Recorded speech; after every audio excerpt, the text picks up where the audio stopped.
আবার এত স্টাইল দিয়ে বসেছ। ভাত খাবো, খিদে পেয়ে গেছে না, ভালো লাগছে।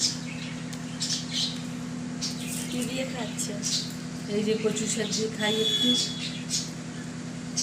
আমার কচু শাক হলে আমার আজকের দিনটা একদম কাট কাট মার মার।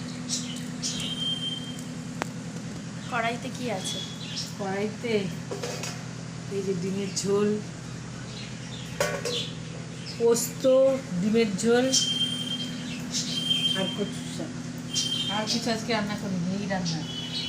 তাই কত দেরি হলো, আজ আবার বৃহস্পতিবার না, বৃহস্পতিবার যেন আমার দেরি হয়ে গেল। তোমাদের সাথে শেয়ার করবো ইচ্ছা করে কিন্তু পারি না, মানে এত দেরি হয়ে যায় না কি বলবো। তার মধ্যে মেয়ে একটু দেরি করে চান টান করে, তার জন্য আরও দেরি হয়ে যায়। একসাথে খেয়ে খেয়ে অভ্যাস হয়ে গেছে না, ওই জন্য আরও দেরি হয়। তোমাকে খাওয়া গেছে?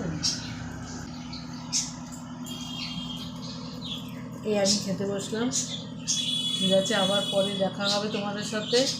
কেমন? টাটা, ভালো থেকো।